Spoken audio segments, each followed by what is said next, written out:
में non AC bus का किराया 100 रुपए और एसी बस का किराया 120 रुपए का होता है। लगभग 2 घंटे का सफर तय करने के बाद हम खाटू श्याम जी के बस स्टैंड पर पहुंच जाते हैं और इस बस स्टैंड से खाटू श्याम जी का मंदिर मात्र 1 किलोमीटर की दूरी पर स्थित है। बस स्टैंड से बाहर आते ही सबसे पहले आपको ये वाला प्रवेश द्वार नजर आता है।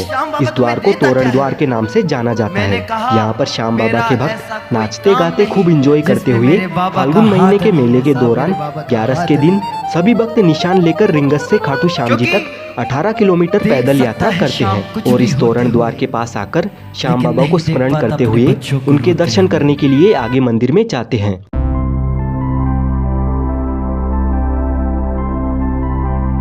मंदिर की ओर जाते वक्त आपको रास्ते में बहुत सारी प्रसाद की दुकानें नजर आएगी। इन दुकानों से आप भी प्रसाद ले सकते हैं। श्याम बाबा को मिश्री, पेड़ा, चूरमा और गुलाब के फूल प्रसाद के तौर पर अर्पण किए जाते हैं। खाटू श्याम जी के दर्शन करने से पहले सभी भक्त मंदिर के पास में बने इस श्याम कुंड में स्नान करने के बाद ही खाटू श्याम जी के दर्शन करने के लिए जाते हैं।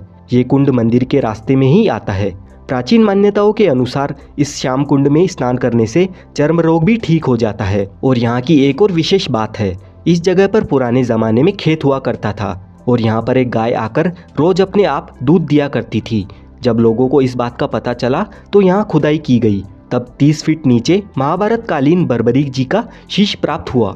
बाद में लोगों ने उस शीश को राजा रतन सिंह जी को सौंप दिया। उसके बाद कार्तिक माह की एकादशी को शीश मंदिर में सुशोभित किया गया, जिसे बाबा श्याम जी के जन्मदिन के रूप में मनाया जाता है। मूल मंदिर 1027 में रूप सिंह चौहान और उनकी पत्नी नर्मदा कंवर द्वारा बनवाया गया था। फाल्गुन माह के मेले के दौरान यहाँ पर करोड़ों की संख्या में श्रद्धालु आते हैं। इस दौरान आपको 30 से 35 किलोमीटर की लंबी रैली में पैदल गुजरकर मंदिर में प्रवेश मिलता है। इससे आप अंदाजा लगा सकते हैं कि बाबा श्याम के कितने भक्त मेले के समय आते हैं। यहाँ से कुछ दूर चलने के बाद हम मंदिर के बैरिकेड एरिया में पहुँच जाते हैं। अगर आप खाटू श्याम जी के दर्शन सबसे नज़दीक से और अच्छी तरह से करना चाहते हैं तो बैरिकेड में बनी हुई सबसे पहली वाली लाइन में आपको जाना होगा। अगर आपकी किस्मत अच्छी रही तो आपको बाबा के दर्शन नज़दीक से मिल जाएंगे। महाभारत काल में वनवास के दौरान जब पांडव अपनी जान बचाते हुए जंगलों में भटक रहे थे, तब महाबली भीम का सामना हिडिंबा से हुआ। हिडिंबा ने भीम के एक पुत्र घटोत्कच को जन्म दिया। घटोत्कच और उनकी पत्नी अहिलावती से बर्बरीक पुत्र हुआ। बर्बरीक बचपन से ही वीर योद्धा थे।